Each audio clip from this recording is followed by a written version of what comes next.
un podcast de Cooperativa. Un histórico de la UDI, senador, ¿qué tal? ¿Cómo está? ¿Senador Moreira? Estábamos en contacto con el senador Moreira. Sí, buenos días. Ahí está. sí. ¿Cómo está? Muy buenos días, Sí, senador. sí. Muy buenos días. Buenos días. Senador, bueno, usted había dicho que no se podía evaluar realmente al gobierno antes de 6 meses. Después de esta primera cuenta pública, ¿se podrá evaluar al presidente? ¿Empezará a fijar una identidad clara del gobierno? ¿Se terminará con la cuenta pública el periodo de instalación, como se ha planteado? Bueno, muy buenos días. Muy buenos días. A todos ustedes en el estudio y a los auditores. Decir que, en primer lugar, que yo creo que de verdad al gobierno hay que evaluarlo en su dimensión cuando cumpla 6 meses. Sin embargo, se tuvieron que tomar algunas medidas en cuanto a la instalación, que no fue lo esperado, pero que finalmente ya tenemos un gobierno completamente instalado.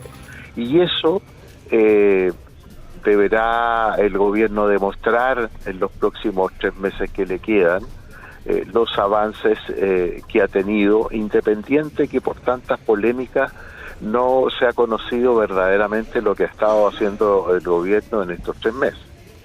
Oiga, senador, ¿y seguir mirando para atrás o mirar para adelante? Se lo pregunto porque hay todo un debate ahí, hasta dónde hacer de nuevo el diagnóstico de la economía que recibimos, el país que recibimos, las lucas que no hay o la estrechez fiscal que existe. ¿Qué cree usted? ¿Qué hay que hacer? Bueno, yo pienso que nosotros retrocedimos estos 4 años. Dejó el gobierno anterior un estado financiero deprimente, en crisis, y a este gobierno le tocó comenzar a superar una crisis de esta naturaleza. Yo creo que es importante dejar completamente instalado, y ya está instalado, la responsabilidad en materia económica, social y de seguridad del gobierno anterior.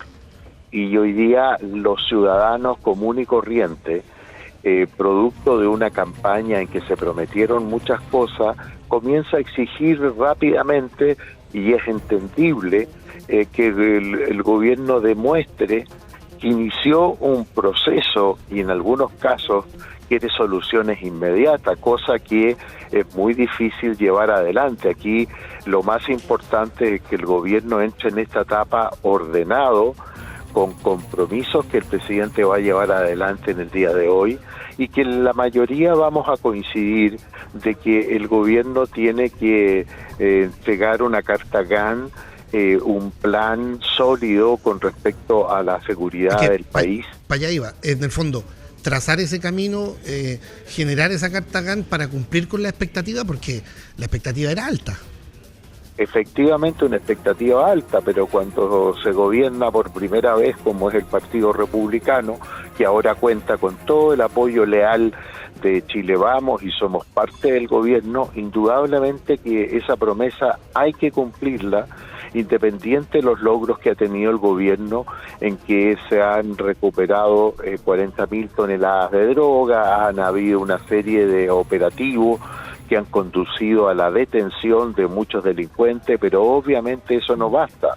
La gente necesita tener seguridad, necesita tener empleo, necesita de que nosotros generemos certeza y confianza para que se invierta, y eso es sinónimo y esperanza de empleo, porque Chile ha sido un país que lamentablemente en estos últimos años quedó bastante vulnerable en su imagen internacional, por todas las trabas para poder invertir, lo que se ha denominado permisología, demasiado burocracia, sobre todo por los temas ambientales, que de verdad las normas y la acción del gobierno anterior fueron demasiado extremas. Senador Moreira, ¿le preocupa que las expectativas que se generaron durante la campaña sean más altas que la velocidad con que se pueden obtener resultados? ¿Algo de eso reconocía de una u otra manera el presidente en sus entrevistas de ayer domingo? Por supuesto que estamos preocupados de eso, por eso queremos que en esta fase nueva comenzar a concretar cosas o darle tranquilidad a los ciudadanos que las cosas se van a hacer. Usted comprenderá que obviamente tenemos que hacernos una autocrítica por las razones que sean. Un gobierno que hoy día está en 39% de adhesión y que ganó por un 59%. Eso nos está diciendo algo, que las expectativas de la ciudadanía son más inmediatas de lo que nosotros pensábamos. Este es un año tremendamente difícil, y si el gobierno no toma o no hubiese tomado estas medidas tan duras, es muy difícil recuperar la economía en los años que vienen. O el gobierno o nuestro sector se pone colorado una vez, o es imposible llevar adelante el plan que tiene el gobierno en materia económica para poder levantar al país. Senador, pero y en ese marco, ¿era necesaria la ofensiva de Quirós y compañía contra el exministro Grau, cree usted? ¿O el timing no fue el adecuado? Tal vez fue un poquito atarantado todo, como decía el otro día la editorial de La Tercera. Bueno, en primer lugar, decir que el ministro Quirós es un hombre capaz. Este no es un plan improvisado, él venía trabajando hace mucho tiempo.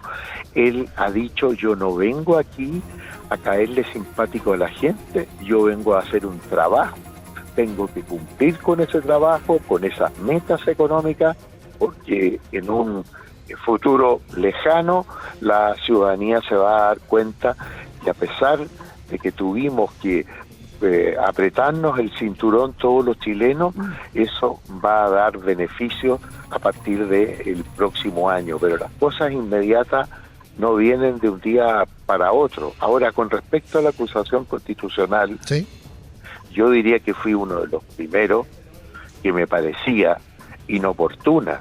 ¿Inoportuna por qué? Porque si existían los argumentos que se supone eran tan sólidos contra el ministro Grau, ¿por qué esperaron a último minuto?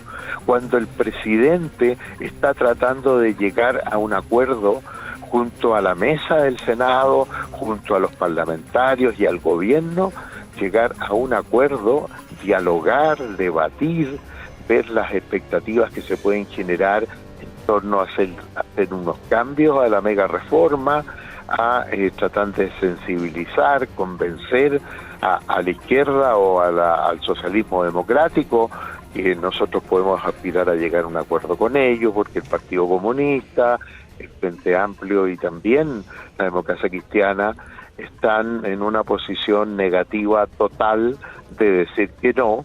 Y lo que a mí me extraña es que en la Cámara de Diputados, que es mucho más difícil, se aprobó con mayor razón y con el sentido de responsabilidad, independiente de las diferencias ideológicas que podamos tener. Eso debiera aprobarse con mayor prontitud, porque esto es necesario para el país, para la economía del país. Aunque sea por un voto, aunque sea por un voto. Y esta acusación constitucional de alguna manera traba ese diálogo. Ya. Quien la lleva adelante, precisamente el partido que llevó al presidente Kast a la moneda. Entonces, a mí me parece de que más que inoportuna, termina haciéndole daño al propio presidente. Ok, el senador Iván Moreira, vicepresidente del Senado, esta mañana en Cooperativa. Nos vemos en un ratito ahí en el Congreso. Gracias. Sí, pues ahí estaremos, pues. Muy buenos días. Vamos en camino. Muy buenos días. Este es el podcast de El Diario de Cooperativa. Una presentación de cooperativapodcast.cl. El Diario de Cooperativa, seguimos en contacto con parlamentarios, ahora con el diputado por O'Higgins, expresidente de la Cámara, y desde ayer nuevo presidente del PPD, Raúl Soto, quien ha asumido la conducción de uno de los partidos históricos del socialismo democrático, en un momento que se puede considerar complejo para la centroizquierda. Con él queremos conversar sobre la primera cuenta pública del presidente Kast. ¿Cómo está, diputado Soto? Muy buenos días. Felicitaciones por la presidencia del PPD. Hola, buenos días. Muchas gracias por las felicitaciones. Saludarlos. ¿Cómo están? ¿Qué tal, diputado? Oiga, lo estoy leyendo en La Tercera. ¿Qué sería pasar máquina? Dice usted, porque si el gobierno insiste en pasar máquina, hay que rechazar la idea de legislar. Lo que pasa es que en el oficialismo dicen que si ustedes van a rechazar la idea de legislar en el Senado, ¿qué vamos a conversar? Eso es lo que dice la derecha. O sea, la conversación es previa a la votación, me imagino, ¿no? No tiene que ser condicionante. Quien tiene la carga de la prueba es el gobierno, que tiene la manija legislativa de la urgencia, ¿no? Y de la facultad exclusiva presidencial en materia tributaria. Yo creo que quien tiene que dar señales claras en esta etapa de querer buscar un acuerdo robusto y transversal es el gobierno, no la oposición, desde la perspectiva de que el presidente Kast el día de ayer ha ratificado que está disponible a aprobar algo tan importante como una reforma tributaria por un voto. A mí me parece que eso es una irresponsabilidad grande para Chile, sobre todo cuando los temas tan relevantes como los tributarios, para que de verdad generen condiciones de crecimiento, inversión y empleo, lo que se requiere son reglas del juego claras en el largo plazo, sostenibles, ¿no? Y no que estén cambiando cada 4 años en función del gobierno de turno que llegue. Y cuando se aprueba una reforma tributaria con un voto, como pretende el presidente Kast, el riesgo que ocurre es ese, ¿no? Que el día de mañana llegue un gobierno de un color político distinto, vuelva a cambiar las reglas del juego tributario y el país siga en la inestabilidad económica en la cual ha estado en los últimos años, ¿no? Yo llamo al presidente Kast a ser más responsable, a buscar un pacto económico y social, un acuerdo como aquellos que se construían en los tiempos de la concertación, que se sienta a conversar con la oposición, pero en serio, para cambiar estructuralmente el proyecto, el corazón del proyecto, que son los aspectos tributarios, y para tratar de dotarlo de sostenibilidad fiscal, a propósito de las observaciones del Consejo Fiscal Autónomo, ver compensaciones, ver gradualidad, ver cómo se garantizan ciertos factores de crecimiento y de empleo que sean objetivos y no estas promesas vacías que contiene el proyecto el día de hoy. Parte de la, entiende uno, del respaldo que encuentra el presidente o el presidente del Partido Republicano para decir que a ellos les falta aprobar la mega reforma con un voto, es la falta de peso que hoy parece tener la centroizquierda, ¿o no, diputado Soto? O sea, están buscando, al parecer, un acuerdo con nosotros, por lo tanto, no sé a qué falta de peso se refiere. Que no tienen los votos suficientes como para impulsar algo distinto en el Congreso ustedes, ni en la Cámara y parece que tampoco en el Senado. Es que yo insisto, o sea, si alguien pretende aprobar una reforma tributaria con un voto perquineado, eso es un triunfo pírrico en el corto plazo, ¿no? Lo que Chile requiere es una reforma tributaria que fije las reglas económicas no para los próximos 4 años, sino que para los próximos 30 años, y eso requiere acuerdos sociales y políticos amplios y profundos, ¿no? Entonces, lo que tiene que hacer, insisto, el presidente Kast, el ministro Quiroz, es sentarse a conversar con toda la oposición, sentarse a conversar con el mundo empresarial, con el mundo de los trabajadores, con el mundo de las pymes, con el mundo de la academia, y lograr un consenso país. Y la única manera de que Chile alcance el desarrollo sobre la base del diálogo y los consensos sociales y políticos transversales y amplios, ¿no?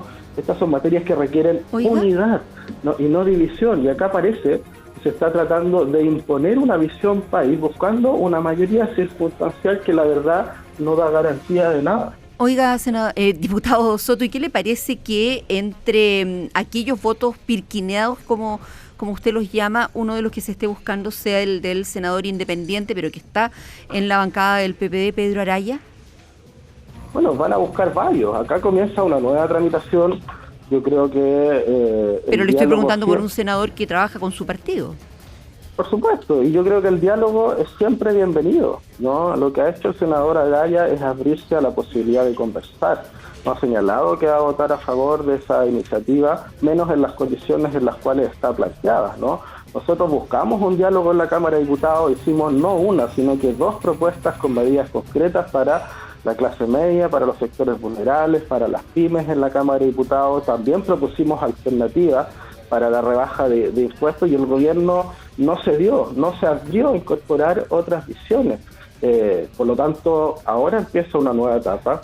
Yo espero que en el Senado la oposición de forma colectiva tenga la posibilidad de dialogar y hacer entender al gobierno que debe hacer cambios estructurales en el corazón de los aspectos tributarios de su proyecto. Y si es así, por supuesto que esa decisión política que hoy día es negativa, podrá reevaluarse, pero en las condiciones en las cuales estamos, evidentemente que esa posición contraria debiese mantenerse, y por lo tanto quien debe dar muestra, insisto, de apertura real y cambios concretos es el gobierno, ¿no? Nosotros, disposición al diálogo, vamos a tener siempre, y ese es nuestro punto de partida. En ese sentido, ¿cuánto le molestó los dichos de Alvarado, que decía que el socialismo democrático actúa bajo la tutela o subordinado a lo que dice finalmente el PC y el Frente Amplio? ¿Sabe por qué se lo pregunto? Porque para llegar usted ahora a dirigir el PPD, se dijo en su campaña que iban a reconstruir a la centroizquierda. ¿Está desarmada? ¿Está muy golpeada todavía? O sea, yo creo que hemos dado muestras concretas, y le doy 3 ejemplos de que somos dialogantes y responsables a la hora de legislar y hacer política. Llegamos a un acuerdo para la administración de la Cámara, llegamos a un acuerdo en el primer paquete de mitigación para subsidiar el transporte público y congelar los precios de las parafinas, y llegamos a un acuerdo también en escuelas protegidas, a pesar de todas las críticas, porque entendíamos que había que dar una señal de mayor seguridad en los contextos educativos. Pero en este caso particular, en la mega reforma tributaria, no nos podíamos sumar en las condiciones planteadas por el gobierno y sin un cambio estructural en la iniciativa a aprobar la idea de legislar, porque no tenemos iniciativa legal para, vía indicaciones, hacer cambios relevantes, entendiendo que la facultad exclusiva la tiene el Ejecutivo, ¿no? Si ese es el problema legislativo y político de fondo. Ahora, yo le respondería al ministro Alvarado que hoy día lo que vemos por el otro lado es que probablemente lo que nos pasó a nosotros en el pasado le está pasando a Chile Vamos ahora, ¿no? Chile Vamos está siendo el vagón de cola de los republicanos y de los libertarios. ¿Ya? Están siguiéndole la mente prácticamente en todo, y se están desdibujando como proyecto político propio. Entonces yo llamo al ministro Alvarado y a Chile Vamos, a la llamada centro derecha, a tener la capacidad de romper el hielo, dejar atrás los tironeos que tienen por el lado de la extrema derecha, y tratar de ser responsables para construir acuerdos con la oposición. Si eso lo logran hacer, por supuesto que van a expulsar un socialismo democrático con la mejor disposición, pero si no, evidentemente que el país se va a seguir polarizando. Es el diputado y desde ayer presidente del PPD, Raúl Soto, en el Diario de Cooperativa, en esta jornada de 1 de junio, día de cuenta presidencial. Muy amable por conversar con nosotros, diputado. Que tenga una buena jornada. Muchas gracias. Buenos días. Que estén bien. Buenos días. Hasta luego. Buen día. Este es el podcast de El Diario de Cooperativa, una presentación de cooperativapodcast.cl. A puertas de la cuenta pública del presidente Kast, seguramente se va a tener que hacer cargo también de este momento de la economía. Estamos con el presidente de la bancada del Partido Republicano, el diputado Benjamín Moreno. ¿Cómo está, diputado? Buen día. ¿Cómo está? Muy buen día, diputado. Muy buen día, Verónica, Mauricio. Jefe de bancada, no presidente. Rodrigo. Así que, o sea, Verónica y Rodrigo. Perdón, ¿Qué dije, presidente de la bancada? Dijo presidente de la banca. Le agradezco la fe, pero muchas gracias. Pero más o menos. Oiga, quién sabe a futuro, vaya a saber uno. No. Tranquilo. Estamos bien donde estamos. Listo. Y que gracias Rodrigo, perdón. No se preocupe. Oiga, diputado, seguramente ya estaba escuchando este dato del IMASEC de abril. Se esperaba un 0,1 ahí, bajito, pero terminó con una caída bien estrepitosa de menos 1,2%, nos decía Gonzalo Aguirre, el periodista de economía, que es el más bajo desde marzo de 2023. ¿Qué le dice a usted así en una primera mirada a esto?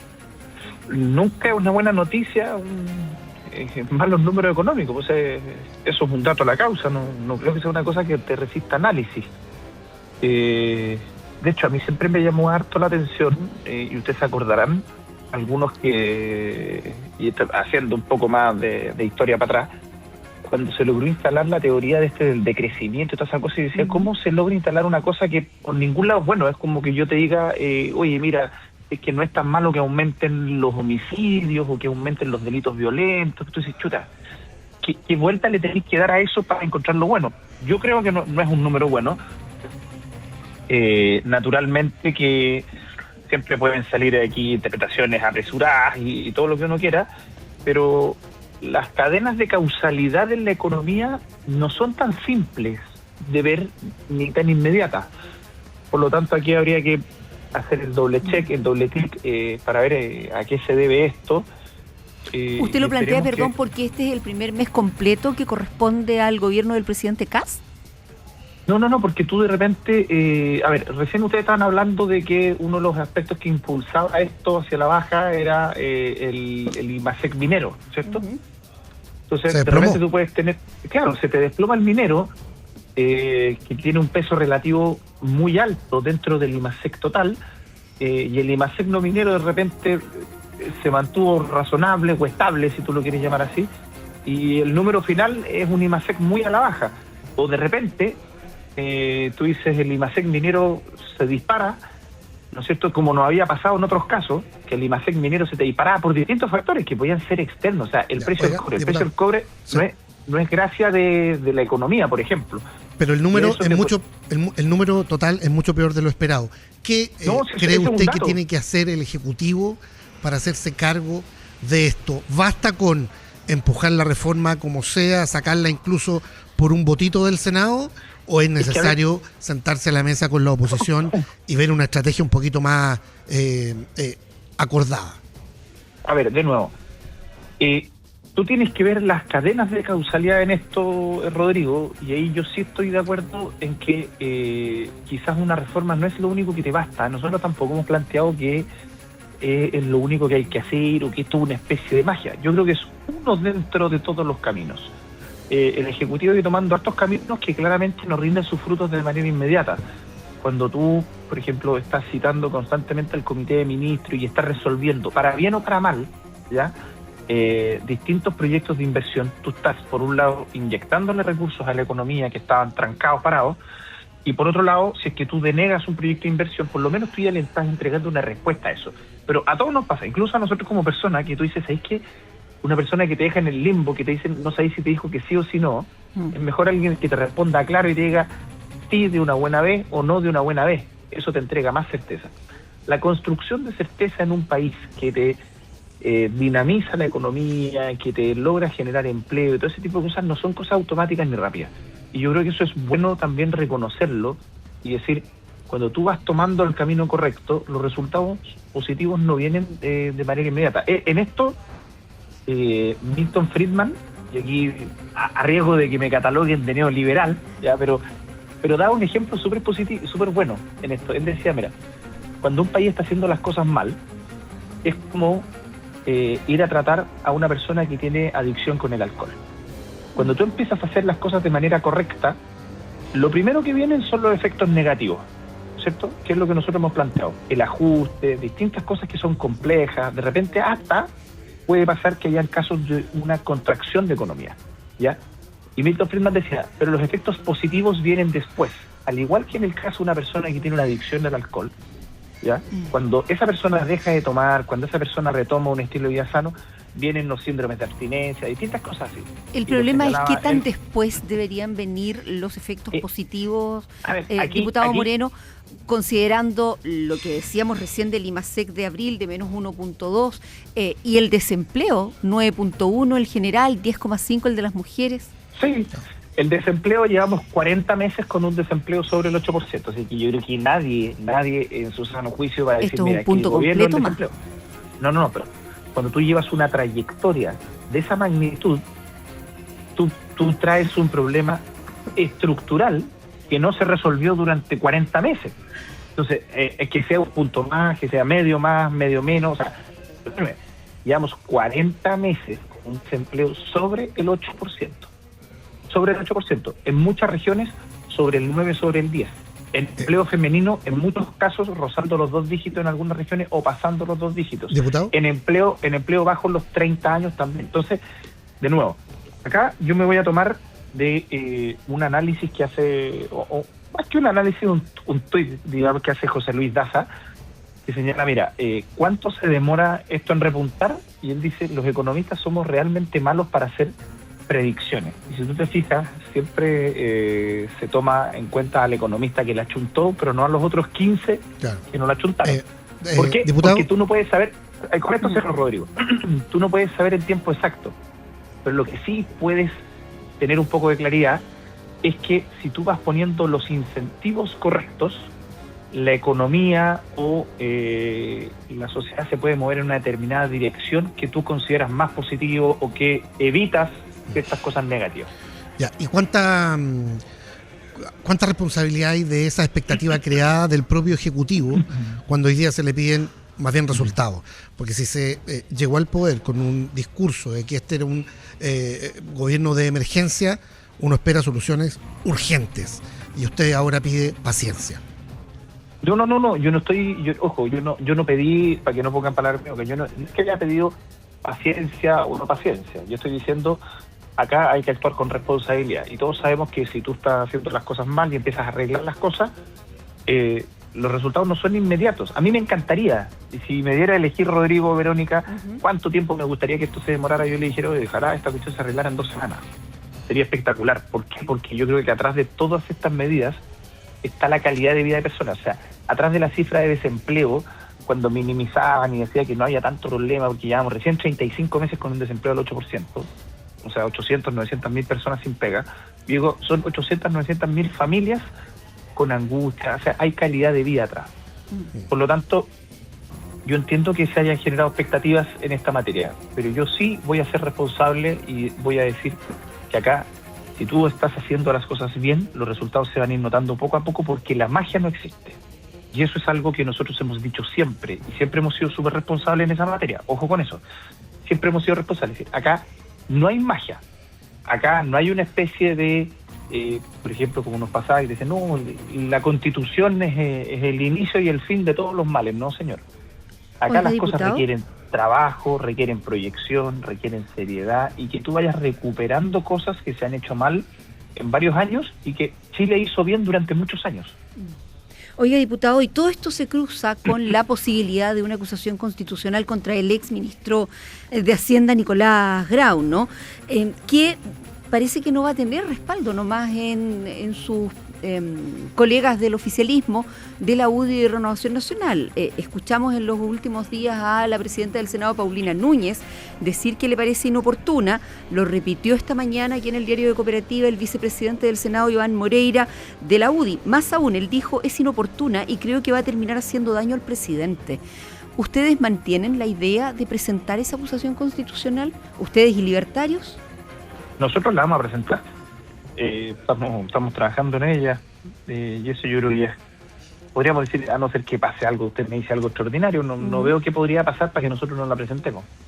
Dicho eso, yo separaría lo que puedan decir ciertos senadores con mayor o menor razón, no voy a entrar a discutir eso, tendrán sus motivos para señalar ese tipo de cosas, pero yo he conversado con hartos parlamentarios, o sea, con hartos diputados y de distintas bancadas, y yo creo que el ánimo es distinto.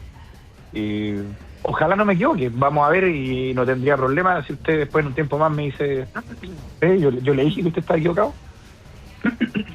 Yo creo que hay piso para que esto avance. Ya, oiga, pero ¿ayuda en algo una acusación constitucional en este momento? No solo al gobierno por su proyecto de reforma, sino que en el clima ya crispado, ya polarizado. Se lo pregunto desde el punto de vista de una tesis que anda dando vuelta, que aquí, después de lo que pasó en la Cámara con Parisi, Kaiser tenía que hacer algo y al anunciarlo Kaiser esto, ustedes no podían quedar como centristas, digamos, y tenían que reaccionar y apoyar una cosa como esta. Mira, qué bueno que me pregunta eso, Rodrigo, porque han hecho hartos supuestos y hartas cosas, y la verdad es que conversé yo con Johannes antes de anunciar esto, donde las personas hacen elucubraciones o ciertos supuestos de una conversación que tuve yo con Johannes y no tienen ni idea de lo que conversamos. Entonces, siempre no, es que a lo mejor esto fue por esto y lo otro, y sale la edición y el otro, mira, me dijeron de este lado, del otro, y una cuestión es que dice, no, conversó este con este otro, me habrían dicho, y yo creo que son dos personas que nunca han conversado. O sea, ese es el nivel de supuestos que se ha armado en torno a eso. Eso es lo primero. Entonces yo voy a descartar cualquier tipo de esos supuestos, que esto fue por los de acá o por los de allá, no. O sea, yo creo que nadie todavía sabe bien lo que conversamos con Johannes antes de que saliéramos prácticamente en conjunto a anunciar esto. Eso es lo primero. Lo segundo es que creo que no va a afectar el clima de tramitación de la reforma. Si seamos honestos intelectualmente en el debate, y independiente de las posiciones políticas. Veamos qué era lo que estaban diciendo distintos personeros del Senado, ¿ya? Antes siquiera de que se esbozara la posibilidad de esto. No, que hay que rechazar, que hay que no sé qué, que hay que no sé cuánto, que hay que en contra, sistemáticamente. Por lo tanto, hoy día lo que están haciendo es colgarse de la acusación para decir, por esto yo voto en contra, cuando ya tenían la decisión tomada. Y yo creo que es algo que uno puede rastrear, si no es, y me puede decir, mira, sé que estáis equivocado porque habían todos estos personajes que querían votar a favor, o que estaban abiertos. Tú revisas, por ejemplo, la prensa, ustedes lo saben mejor que yo, y cuál era el ánimo que tenían desde la DC, desde el PPD, exceptuando a alguna persona, desde el Partido Socialista, y nadie me va a decir que el Frente Amplio, el Partido Comunista, estaba abierto siquiera a revisar una letra. O sea, mira ¿diputado? Cómo abordaron esto en la Cámara, y tú ya te vas a dar cuenta que la decisión sobre la reforma la tenían tomada antes de que pasara cualquier cosa. Dicho eso, nosotros empujamos esto porque creemos que se tienen que hacer valer las responsabilidades de una persona que a nuestro juicio fue ocultando información y además de tener un desempeño negligente que compromete claramente la institucionalidad del país. ¿Se nos fue? Estamos con el diputado. Ahí lo volvimos a escuchar, diputado. No, sí. Pensamos que se había cortado. La institucionalidad del país era el cierre. Es un cierre poco legal, con poco sentido el espectáculo a esta hora de la mañana. Pero... Oiga, diputado Moreno. Estamos calentando nomás. El gobierno llega a esta cuenta pública después de un cambio de gabinete, que el presidente reconoció que no tenía la intención de hacer a los 69 días, en medio de una caída en las encuestas. Está en algunas en el 36%, en otras en el 39%. De hecho, hacía notar hace un ratito el senador Moreira la preocupación que él tiene por esta caída desde el 58% de votación a este 39% de respaldo. ¿Qué es lo indispensable que el presidente diga hoy en la cuenta pública en materia de seguridad particularmente para recuperar confianza? Lo indispensable, Verónica, es que usted me regale un puntito más para llegar a los 40, pues es un número... llega ya entre 36 Pero es que y 40. Eso no depende de mí, pues son las encuestas. No, está bien. ¿Qué es lo indispensable? Mire, yo espero que acá conozcamos algunos anuncios en materia de seguridad. Especialmente a mí me gustaría saber sobre el rol único de vándalos, que fue un tema que estamos trabajando hace algún tiempo. Y también que se dé a conocer y se pueda transmitir de manera clara el estado en que se recibe la nación, ¿ya? Evidentemente, un cambio de gabinete a los 70 días, 69 días, póngale el número que quiera, ya redondeemos, no es algo que uno quisiera, porque yo creo que ningún presidente invita a personas a su gobierno pensando en que va a tener que hacer un cambio de gabinete porque el desgaste fue mayor al esperado, por distintos motivos. ¿Por qué? Porque yo creo que todos planifican el no tener que cambiar nunca a nadie. Todos dicen, no, siempre a los 6 meses se hace un cambio de gabinete. Pero yo sí quiero destacar una cosa, que es una característica del presidente Kast, que lo conozco hace bastante tiempo, que es la capacidad de tomar decisiones difíciles. Porque cualquiera hubiese dicho, mira, no puedo hacer un cambio de gabinete porque si no voy a caer en el registro de los que hicieron el cambio de gabinete más rápido y eso a lo mejor me van a retar, me van a pegar por aquí políticamente, me van a criticar de esta otra manera. Y él dice, ¿qué es lo que necesita el país? Bueno, a su juicio necesita cambiar esto y esto, cambiar el eje aquí y allá, y él lo hace. A pesar de que le dice, mira, el cambio de gabinete más rápido, yo creo que está demostrando capacidad de liderazgo, cambio de timón, un golpe de timón, y que hasta el momento ha ido funcionando, creo yo, relativamente bien. O sea, son ejes en que se fueron haciendo distintas cosas. El desgaste de ambas ministras, a quien aprovecho la oportunidad de agradecerle, porque no es fácil llegar y tener que enfrentarse a una situación de seguridad como esa, en el caso de la ministra Steiner y en el caso de la ministra Cedini, a ser la vocera de muchas malas noticias en el marco de un contexto externo muy desfavorable que nos tocó, que fue todo el tema del petróleo, que no es algo que uno quisiera planificar ni que pueden manejar. Entonces, dado que sufriste un desgaste mucho más grande de lo esperado en ese primer tramo, sí es una muestra de conducción real y en la práctica, el hacer esto a pesar de que te puedan criticar o no criticar, o a pesar de que tengas que tomar decisiones que te afecten en la popularidad de la encuesta. El diputado Benjamín Moreno, jefe de la bancada del Partido Republicano, va a estar, igual que el diario de Cooperativa, más ratito ahí en el hemiciclo. Muchas gracias, diputado. Gracias a ustedes, Rodrigo, Verónica. Que estén muy bien. Muy buenos días, diputado. Buen día. Resumen de noticias en el diario de Cooperativa. IMASEC de abril sorprende para mal con su bajo resultado, el peor en 3 años. Dato preliminar de crecimiento fue de menos 1,2%. Profundiza la caída registrada en el primer trimestre. Hay desplome en la minería, cayó 11,8%. Esto seguramente va a marcar parte de la cuenta presidencial, ¿no? El momento económico. Kast enfrenta su primer mensaje al país este 1 de junio en medio de bajas en la aprobación según las encuestas. Costo de la vida lidera las demandas de la ciudadanía según esos mismos sondeos.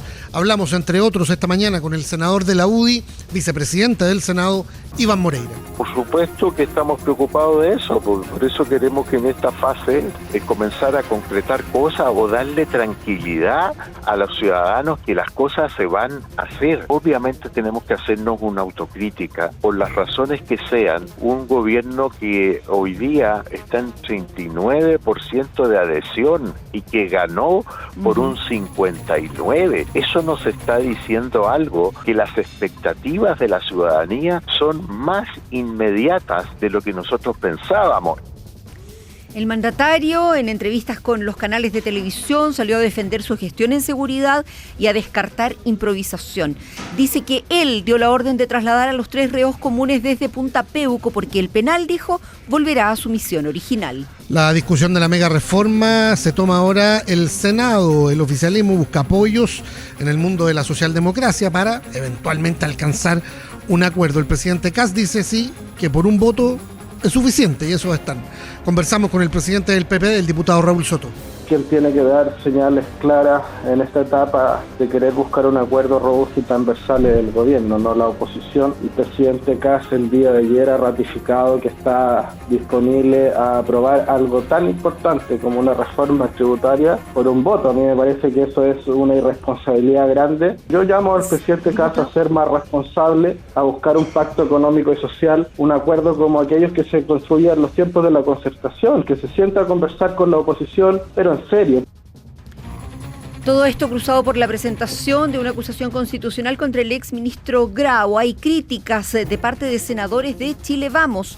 Lo conversamos con el diputado republicano, jefe de bancada, Benjamín Moreno.